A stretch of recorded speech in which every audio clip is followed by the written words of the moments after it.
नुआ भोटर को निज आड़ को आकर्षित करने को बीजेपी बड़ प्लान आसंता काली नव मतदाता सम्मेलन करिब बीजेपी जातीय भोटर दिवस रे ओडिशा रे 250 स्थान सहित सारा देश रे 5000 स्थान रे हेबो नव मतदाता सम्मेलन नुआ भोटर को सहित सीधासलख जोड़ी हेबे प्रधानमंत्री वार्ता रखिबा सहित युवा भोटर को सहित कथा हेबे मोदी प्रति स्थान रे प्राय 1000 अधिक नुआ भोटर को सामिल करने योजना करछि बीजेपी 2014 और 2019 रे नुआ भोटर मोदी पाखरे थिले 2024 रे मध्य पुणी थरे मोदी को प्रधानमंत्री भावे बाछिबा युववर्ग मध्य तत्परता और उत्साह अछि से दृष्टि युव भोटर को दल में सामिल करने बीजेपी योजना करछि एही सम्मेलन में 9 वर्ष रे मोदी सरकार युव कल्याण योजना विषय युववर्ग को अवगत कराइब दल यह नूतन राष्ट्र निर्माण में युववर्ग भूमिका विषय प्रधानमंत्री युववर्ग को अवगत कराइबे आगक निर्वाचन थिबारु युववर्ग को आकर्षित करने को बीजेपी योजना करछि बोली बीजेडी करछि गोटे युवकटीए तार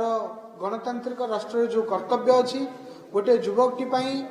आज दिन में जो चैलेंजेस अच्छी आज ए भोटर ताकू से को भाव सठिक संपादन करि से दृष्टिकोण सारा देश में गोटे निर्दिष्ट दिन में नेशनल वोटर्स डे रे 5000 प्लेसेस रे एई भलिया गोटे जगार कम से कम 1000 संख्यार नुआ मतदाता को लेकिन देख विशाल नव मतदाता सम्मेलन कार्यक्रम आयोजित होगापाई जाउछि आमर समस्तंकर खुशीर विषय जे ओडिशा रे मध्य समस्त 147 निर्वाचन मंडल रे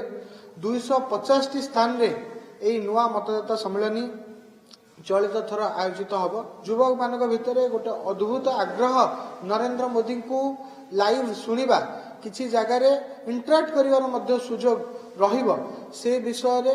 युवक मान मन में अफुरंत आग्रह अच्छी असरंती आग्रह अच्छी चलित थर नव मतदाता मानकर ए भोट निहाती भावे से जगह गुड़िक निर्णायक भूमिका न नुआ भोटर ठू तमे आमे समस्त से बहुत चालाक से पिला बुझल ना नहीं से जानी जे आज भोट पाई आमको पचरा जाउची किंतु सबुदिन आम पाखे नवीन पट्टनायक रही नुआ ओडिशा युव ओडिशा नवीन ओडिशा गठन करने दिगरे जदि कहीं आमको साहाय्य करिवो ताहाले सेटा नवीन पट्टनायक ही करिवे सेटा से पिलाने जानी सारी।